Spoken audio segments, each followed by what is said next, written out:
Perkenalkan, nama saya Dot Maranatha Purba, NPM 1917051042 dari kelompok EPIK, akan menjelaskan tentang tugas kelompok mata kuliah pengantar sistem digital tentang lampu lalu lintas bundaran.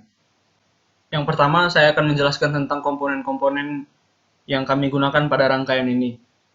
Yang dari komponen input, kami menggunakan clock yang berfungsi sebagai masukan untuk mengatur jalannya rangkaian. Yang kedua ada wiring, kami menggunakan splitter yang berfungsi untuk memisahkan frekuensi rendah dengan yang tinggi yang berjalan bersama-sama. Yang ketiga ada splitter, di splitter itu kami menggunakan dua, yaitu yang pertama ada ROM, yang kedua ada counter. ROM berfungsi untuk menyimpan memori atau bit yang digunakan untuk mengganti pengaktifan cabang atau rangkaian LED. Counter berfungsi untuk menyimpan memori yang akan berganti seiring bergantinya clock, untuk mengatur atau mengganti-ganti memori di dalam ROM. Untuk yang terakhir, kami menggunakan komponen output yaitu LED yang berfungsi untuk memberikan keluaran berupa lampu yang merupakan hasil tersimpannya memori pada ROM dalam sirkuit lampu lalu lintas. Yang selanjutnya, saya akan menjelaskan tentang cara kerja rangkaian. Cara kerja lampu lalu lintas bundaran ini adalah dengan mengklik Fix Enable pada simulate. Lalu lampu lalu lintas akan berjalan. Terdapat 8 lampu lalu lintas di 8 persimpangan yang berbeda, merah, kuning, dan hijau. Misalkan pada jalur 1 ada lampu hijau, dan jalur 2 serta jalur lainnya adalah lampu merah. Kemudian jalur 1 akan berubah menjadi warna kuning, sedangkan lampu pada jalur kedua juga akan berubah menjadi warna kuning, sedangkan jalur lainnya tetap berwarna merah.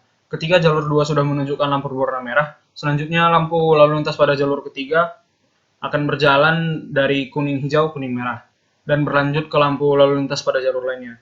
Disarankan untuk menggunakan frekuensi 2 Hz atau lebih rendah agar simulasi tidak berjalan terlalu cepat.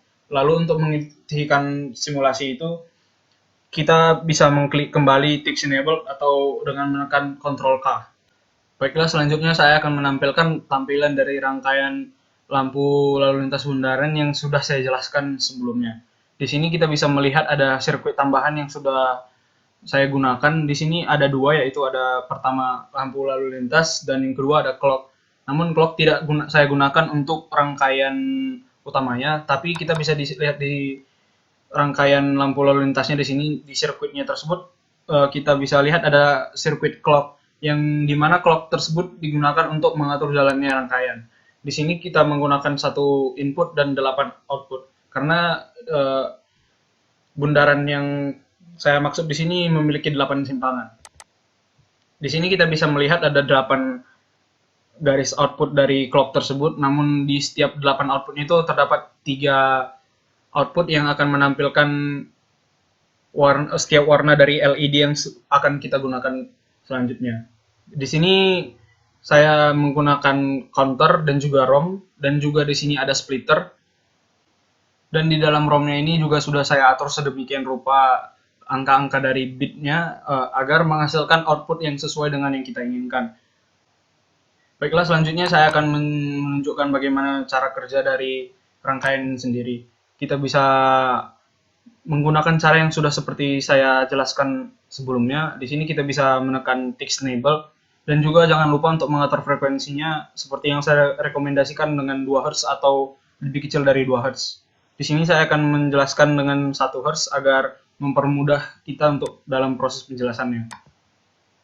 Di sini kita bisa langsung menekan Fix Enable dan bisa kita lihat di sini akan